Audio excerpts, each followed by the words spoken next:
Joining us now is Ojeneka, the chief of Umukwata, with stories trending around the world. See, Oji. Yes. I like to put my money where my mouth is. Go ahead. So, the day the people in Umukwata get ready to give you this chieftaincy title, yes, we'll be there. I know you'll be there because you're always representing Rufy on fire. We miss please, our dear people in Umukwata, don't worry. Let's do it once and for all. Just to make Rufai happy. You know, I don't really care about those things, yeah. But you know, just so that the title will stand. Yes. Good morning, Ayo. How are you this morning? I'm doing great. Perfect. Yeah. Beautiful. Thank Good you. morning, Anthony Killer. No, Professor Anthony Killer. How are you this morning? Good morning. Yes, you're always killing it. Well, you know, today is my favorite day of the week. Yes, it is. TGIF, everyone. Well, all right. Good morning to you, viewers. Let's begin what's trending by taking reactions to the heated argument that erupted between the President of the Senate, Godswill Akpabio, and the lawmaker representing Kogi Central, Natasha Akpoti-Uduaghan, over a change in sitting arrangements on the floor of the Senate on Thursday. The disagreement began when Akpoti-Uduaghan's seat was reassigned at the start of plenary, but she refused to comply with the reallocation. The chief whip of the Senate, Mr. Monguno, cited constitutional provisions and warned that failure to adhere to the new seating arrangement could have consequences. Akpabio backed Monguno, and when Akpoti-Uduaghan attempted to speak from her original seat, she was denied recognition. Well, let's take a look at the altercation before we come back for a discussion. Order, please. Dismiss Senator Natasha, please. You are not recognized to speak from there. That is the order of the Senate. Sir, order 10 on privileges. Order 10 on privileges. Distinguished Senator Natasha. Any senator may rise at any time to speak upon a matter of privilege suddenly arising, and he shall be prepared to move without notice. A motion declaring that the content of breach of privilege has been allowed suspension immediately.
One-woman army. I mean, this woman was strong and fierce, but you know, you guys had a guest earlier who said, fortunately, she was not suspended because obviously probably doesn't have the right to suspend her. But the language there was kick her out of the Senate, which, you know, a lot of people were very upset about. And you know that this is not the first time we're seeing this sort of altercation between the Senate president and Natasha Akpoti-Uduaghan. But you know that they have released a lot of different statements, and I'll read some of them as to the reason why the altercation went ahead. And one of the comments that was made from the Senate was non-compliance, breach of Senate rules.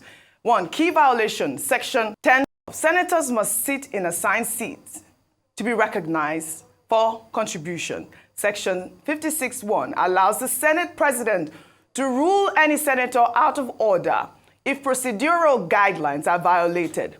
Senator Natasha's refusal to sit in her reassigned seat and attempts to contribute from an unassigned position breached Senate protocol. That's what the Senate is saying. But you know that Natasha had said, her argument was that she was reading from a book. And one of the comments she read from a book was that, you know, Order 10 on privileges. Natasha said, Any senator may rise at any time to speak upon a matter of privilege suddenly arising, and he shall be prepared to move without notice a motion declaring that contempt or breach of privilege has been committed, or referring to the matter to the Committee on Ethics and Privileges. But if the matter is raised in Committee of the whole Senate, the chairman shall leave the chair to report progress. I had to help Natasha read that order that she was refused to read out for the Senate. And we didn't understand why the Senate president just couldn't, exercise a little bit of patience just to listen to her for a bit. But let me just take some comments. I know we have to take the reactions because Nigerians have spoken. This is from Rinu Oduola. She wrote, just 7 months ago, Akpabio insulted Senator Natasha in the chamber, saying the Senate is not a nightclub where anybody can talk anyhow. Today, he asked security to take a democratically elected senator out of the chamber. What does Akpabio have against Natasha Akpoti? Then Flying Scholar wrote, Nigeria has yet to achieve even 15% representation of women in politics, and the few who have been duly elected still face various forms of oppression. Shame on Senate President Akpabio. This is not the first time he has attempted to silence his colleagues, particularly women, in the chamber. Well, another response that, the Senate had, reacted to was that, the adjustment was not singularly targeted at Senator Natasha Akpoti. They wrote clarification. Multiple senators were affected due to party realignment. Traditional Senate protocol. Newer members typically start in back rows and move forward. Senator Natasha's reassignment moved her closer to the front, a positive sign of her growing stature. Well, Rufai, before you speak, because I know that you're ready. In the wake of all that drama, an old video surfaced online showing the then Senator, Godswill Akpabio, flouting the Senate standing order under the Saraki-led Senate. In the video, Akpabio insisted on speaking even while he was not permitted to speak by the then Senate President, Bukola Saraki. Let's take a look. You can go to your seat. Then when you get your seat, I will recognize you.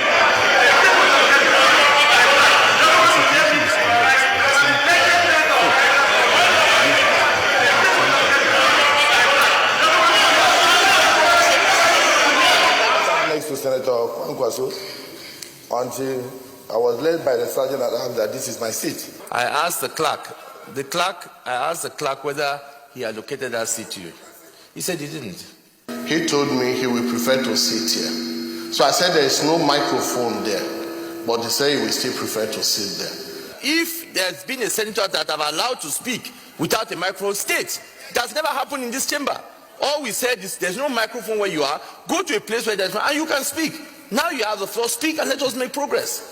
All right, that was then Senator Akpabio there. He wasn't even sitting, he was standing and arguing with Bukola Saraki. He was standing, he wasn't even on the chair. They didn't ask exactly. They didn't say walk him out. But let me read another comment from the Senate, and which is backing what Akpabio had flouted at that time. Upholding parliamentary order and decorum. The Senate operates under structure. The Senate's President's decision was lawful, necessary, and aligned with parliamentary norms. The assertion of unfair treatment is unfounded, as Senator Natasha's actions breached the Senate's standing orders. In parliamentary democracy, rules ensure fairness, not individual preference. I mean, look at that. I've been itching. You have been itching. Go ahead. Let me let you I'm giving you the floor. I mean, I don't believe in all of these rebuttals by Akpabio's people from his office, from taxpayers' money being paid to them. They are doing their job. They're doing their job. What did we see? We saw constant attempts to silence Natasha, which we will not take. And please, for Mr. Akpabio and the likes of his ilk that don't respect women in this country, please remind them that women also fought for this democracy. In case you don't know, you can go and read up on the likes of Gambo Sawaba. Women also got beaten for this democracy. They fought for the nationhood of this country. So we must respect them. Because I've seen a constant attitude. That's why when the senator came here and was trying to defend the indefensible, he did it. In fact, it was because of public outcry, Senator Akpabio had to appeal and apologized to Natasha Akpoti the last time when he said this place is not a beer parlor, it's not a club and things like that. He's done it many times. What's the bone of contention sits here? You can have a tiff as regards sitting positions and all of that. There can be reactions and counter-reaction. But the words uttered by Senator Akpabio by saying, we'll tell the Sergeant of Arms to take you out. Who told them to take him out when he did his? Oh, we'll suspend you. That's the high-handed nature. And that's why I wasn't surprised when the senator came here and says, our father. Who is your father? Our Father who art in heaven, hallowed be thy name. Is that it? Is that what the Senate has become? Professor Monguno, she must be given a right to speak. As she was standing on pre-existing privileges, orders, while she was saying it, just like what Akpabio too stood on. At least let her make her points. Then the next thing since yesterday, the media office of Akpabio and his cohorts have been in overdrive, spinning all sorts of stories and bringing them out, trying as much as possible. Why are they on the offensive? Right. We must give her a chance to speak. He likes it or he doesn't like it. He must learn how to treat women properly. He likes it or he doesn't like it, and we must reiterate it. I'm not saying you can't have a tiff, but the way you handle it is what will make you different here. Yeah. And please, for the sake of balance, I also want Natasha Akpoti, if she can grant us this event, to come and state her own side of the year. Yeah. Because it is only one side we've heard favoring Senator Akpabio, a senator coming to speak. Natasha, please, the floor is yours. The floor is hers. Come on this show, probably Abuja next week. State your own side of the story. Right. We must speak up for women. Yeah. And this is ongoing. This has been on for quite a while. It has. And enough of it. It's not the first time. It's not the first time. Abba. Yeah, she was down with it. Very good. She was not allowed to read from the Senate rules book at that point. I mean, I'm getting comments from people saying at the end of the clip I played before, Akpabio apologized to Saraki. I don't know what difference that made, because he actually was not sitting on his rightful seat, and he was challenging, his lawmakers at the same time, all because of the sitting arrangements. I mean, Ayo. Besides, the tone and manner in which Yes.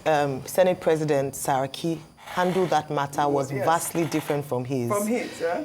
There was no point at any time where the sergeants of arms were called in to walk him out, or where he was told that he would, and he wasn't given an audience to speak. In fact, he had the opportunity to stand up, and this was what we're trying to drive home. Yes, you can say that, she should have gone to her seat, but she also was trying to establish a point, and that was what I was saying to the Deputy Chief Whip who came earlier today, saying that she wasn't given an opportunity to speak. And that is where there was an evidence of bias there, whether you agree with it or not, that she also talked about how she had been maligned a number of times where she would raise her hand and she wouldn't be recognized by the Senate. These are the voices of senators speaking out against what they see as discrimination, especially, and I hate to do that, play the female, this woman senator card. We often talk about bringing more women into politics, but when they make the you know how she got here. You know how her road was blocked, the fight against the governor, Yahaya Bello, everything that happened. So this is not a woman who got there easily. And then she gets there after fighting, and then she goes through hell trying to establish herself. And people are saying that. In fact, I will see rubbish comments like, doesn't she have a husband? And what has marriage got to do with her business in the Senate? What has the fact that she's a woman got to do with her business in the Senate? So whether we like it or not, there are cultural nuances based on this, with regards to she's a woman, why she being like, she's new, doesn't she know how to behave? They say that nice girls don't get the corner office. And this is what Senator Natasha, unfortunately, has to prove. We've seen it in other parliaments around the world where women had to assert themselves. How many female senators' voices do we hear in this current House of the Senate? I hope that the Senate President would leave a legacy of enabling equity and fairness across board. I can almost bet that if it were someone else, he probably would have been treated with better respect. Yes. And so I think voices, whether you're a woman or man, should rise up in defense. She's a woman, she's a mother, she's a daughter, it could be anyone you know to speak about this. And let me just say as well that when it comes to suspension, during Ali Ndume's case, the judge ruled that it's the people, his constituents, that voted him in. And if you suspend a sitting senator, you deprive that senatorial district from having a voice in a representation. Right. Because what could happen is that even though they're not suspended, they will seal her office and really intimidate her. We must push against that. Kogi Central deserves to have its voice there, and that voice in the Senate is Senator Natasha Akpoti-Uduaghan. Whether you like it or not, she's there to stay, and we are very proud of her. The lady must be heard. The lady must be heard. Professor Anthony Killer, I actually enjoyed your submission at the end of, the news headlines where you talked about decorum. And that is really the crux of the matter. And that's really what needs to be done at the floor of the That's Senate. a very important thing. Let's be very clear. Akpabio is not Saraki. There's a lot of things. Sub or something. Oh, it's a statement. Let's just leave Akpabio it. is not throw this sub. Let's just leave that at I can't that. relax, Oji. That's a sub. In fact, I'm speaking for Akpabio now. But the point here that we need to make, though, is that there's something about Nigerian politicians that they turn one to somebody who goes left and right because they all do odd things, not to use another word. I repeat, there should be less drama and more action than our more legislators. action. It is wrong. By the way, today is 28th of February.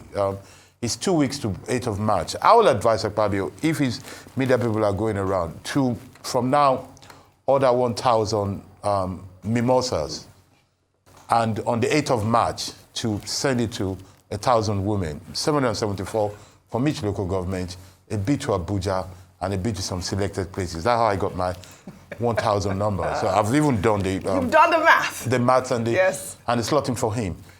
It is a very dangerous thing to 2025 to be termed as misogynist. It is so archaic, it is so uncool, it is so everything you can think of. And I think whether Akpabio is misogynist or not, if there is a risk that is being perceived as misogynist, he should quickly work against it. Now, to the women in Senate and in politics in general, I think the time has come for them to set themselves a quote-unquote hidden agenda to say, I am going to go into that room and I'm not going to be a bimbo.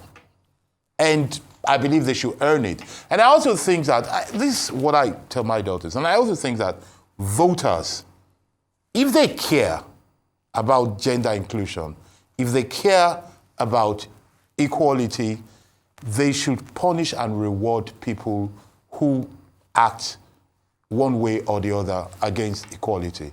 There should be a bias. There's enough women vote in this country, in the world, to control men. All right, well said, Professor Anthony Killer, well said. Well, we'll follow up on the story. Hopefully we'll get Natasha Akpoti's rebuttal. We'll take another story now. Reactions have trailed the revolution by former military president Ibrahim Badamasi Babangida after he acknowledged that the late MKO Abiola won the presidential election held on June 12, 1993. IBB's revolution came at the book launch of his autobiography, A Journey in Service, in Abuja on Thursday. Babangida annulled the June 12 election, sparking widespread protests and unrest in the country. But 3 decades after the annulment, during the review of his autobiography, former Vice President Yemi Osinbajo read a section that shed light on the events surrounding the annulment. Although I am on record to have stated after the elections that Abiola may not have won the elections, upon deeper reflection and a closer examination of all available facts, particularly the detailed election results, which are published as an appendix to this book, there was no doubt that MKO Abiola won the June 12th elections. Upon closer examination of the original collated figures from the 110 polling booths nationwide, it was clear that he satisfied the 2 main constitutional requirements for winning the presidential elections, mainly majority votes and geographical spread. Having obtained 8,128,720 votes against Tofa's 5,848,247 votes, and securing the mandatory 1/3 of the votes cast in 28 states of the Federation, including Abuja. All right, reactions have trailed. Let me take this from characteristics. We wrote, better late than never. I was a very young teenager, not eligible to vote during the June 12, 1993 elections, And in my lifetime, I have never seen such a robust campaign that got the attention of the whole nation, both young and old. The jingles on radios and televisions for both the NRC and, of course, that of the SDP were top-notch. I still remember part of the jingle. Abiola na my mano, SDP na the party to solve all our problems for better tomorrow. SDP, Kingibe, Abiola, Abiola, progress. Oh, what a memory. Nigeria indeed lost an opportunity to advance, and generations lost an opportunity to see their nation compete in the Committee of Nations for years, all because of a leadership that couldn't look beyond its nostrils. Well, former military head of state Ibrahim Babangida on Thursday expressed regret over the annulment of the June 12, 1993 presidential election, describing it the most difficult period of his life. As the leader of the military administration, I accept full responsibility for all decisions taken under my watch.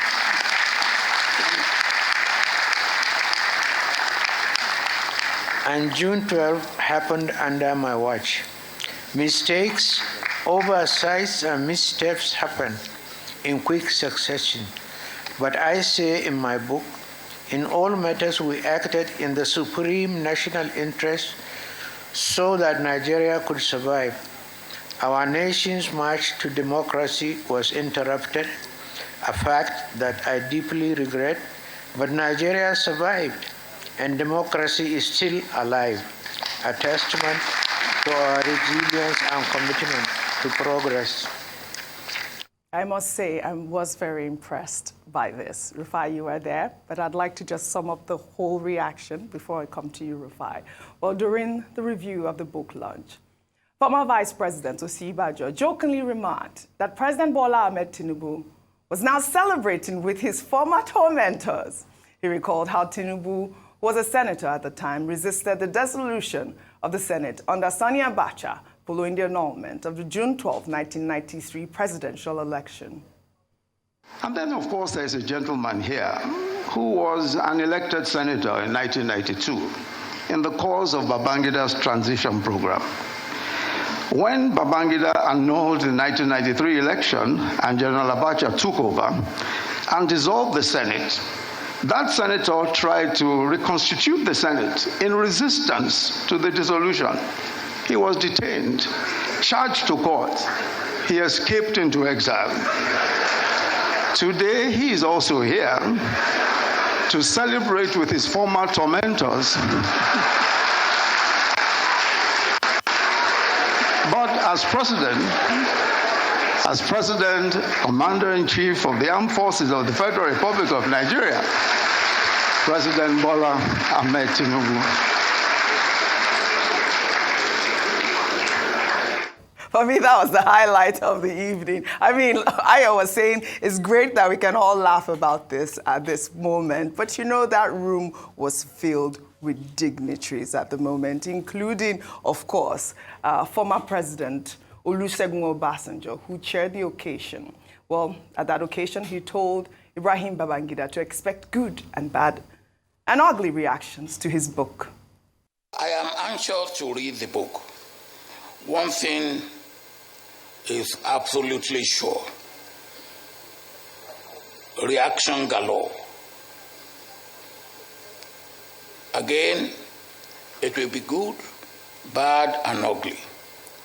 But your duty must be due, and you have done it. He has done it, right? Let me take more reactions. This is from Gimba, who wrote, and then came General Babangida's book launch. The political class is one big family. 35 years ago, some of the people in that Transcorp room didn't see eye to eye, and you would have sworn they would never get along. I don't know what you think about karma, but IBB has had the most perfect ending anyone could imagine, celebrated by those who once antagonized him. Even without an apology, he would have still been friends with some of them. That's the reality of class struggle, something Karl Marx once warned us about, and that is a fact. But you know, another thing that was quite, I mean, I don't know what to call it, awesome at the event was the amount of money that was raised for the library. Let me take this Sarki's tweet. He wrote, over 17 billion was donated at the launch of IBB's autobiography, yet they can't come together to remove children from the streets in the north and put an end to armadillo. God sees us all. I mean, that's an actual fact. 6 billion was raised and counting. I believe Aliko Dangote donated about 8 billion, and it was going to be 2 billion every year. It's a lot of money. A quick wrap up. So a couple of things. Gimba was right. Yes. And that's the thing about class struggles. Class struggles. The truth is, and that's why I kept on asking the question, Awonko, the people that will never be able to be in this room. The likes of somebody that called me yesterday, Ambassador Musbao, that lost his sight in the June 12 struggle. Only recently, the likes of Frank Kokori just passed. What about the other people? The Jolins, Bagala Kalto. Where are they? They'll never sit in this room. Even before this day, yes, fences have been mended all this while. They've had association, they've had conversation. The real winners were those that were up there. What about the losers? Those that will never be up there. Those that cheer on those in the limelight. Can we spare a thought for them this morning?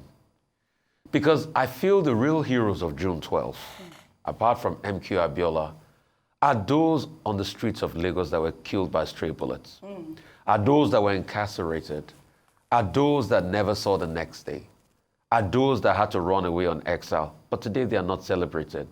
They've told their own stories in different ways, but they will never be in the room high up there. Right.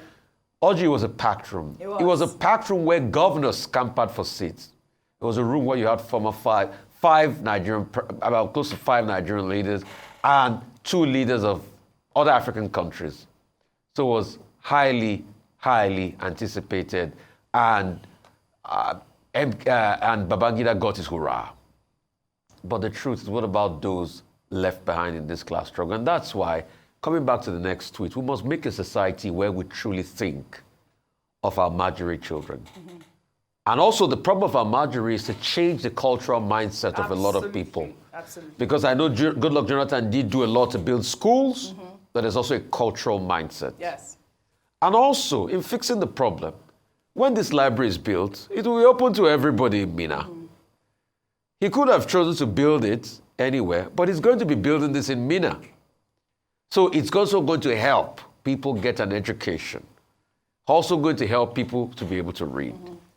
But except we build a society, which we have not built 32 years on, that looks out for the weak amongst us, rather than a society that only celebrates the strong, Nigeria will never achieve its full potential. Well said, Rufai, well said. I feel like even giving you a round of applause for that summer. It was beautiful. Well, Ayo, guess what the picture of the day was for me? History was made on that table. If you can pull up the picture of the day. There you go.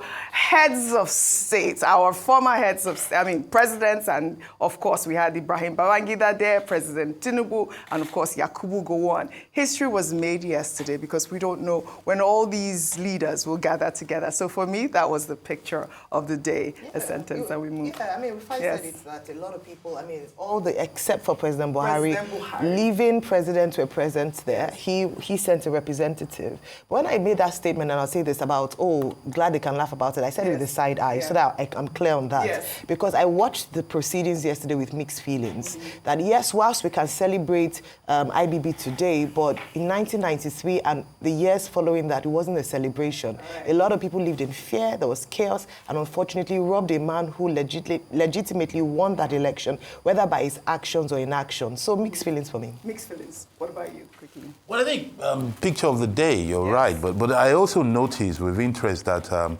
another professor, Professor Yemi Oshibaji, the former vice president, just like me, is taking another career. He's delving into book review. I think it's the era of changes. The boy, expectedly, he did excellently. I hope he will say the same of me here now. I'll check out what he says. There is a point in June 12 that is being missed. I'm giving a lecture next month on June 12, and one of the issues that we seem to miss is that the significance of June 12 in nation building. a lot of people voted for MKO Yes. for the election. Some people did not vote for him. But after that annulment, everybody came together to defend our sovereignty. And that's, I think, a point we need to reflect on. Well said, you all. Well said. All right. Before we end What's Trending today, let us highlight Grammy Award-winning singer Tems, who dazzled the audience with a thrilling rendition of Wait For You at the Formula One 75th anniversary season launch event at London's O2 Arena to flag off the beginning of a new season in our Good News Report.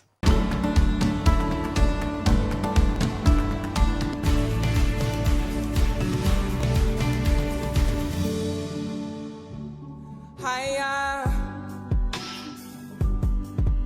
higher, saying yeah. Hey.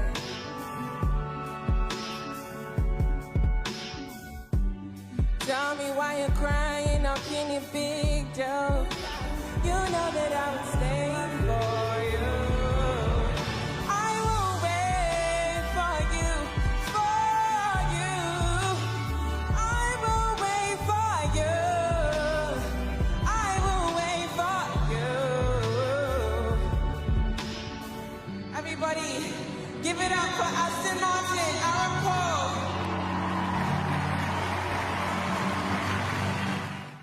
All right, Rufai was having goosebumps. I mean, can we just give Tems a round of applause for flagging off that ceremony? This event happened during the week, and I thought it was important to close our week this way. You know that Tems earned her first Grammy for that contribution for Wait For You by Future featuring Drake, and she recently clinched her second Grammy at the 2025 Grammy Awards for Best African Performance category. And we recently celebrated her here after she joined the ownership group of San Diego FC in Major League Soccer in the US, making her the first African female to achieve the feat. Please, a round of applause. I mean, these are the diamonds that we'll always have to celebrate. I'd love to thank you all for your great analysis, as always, on What's Trending.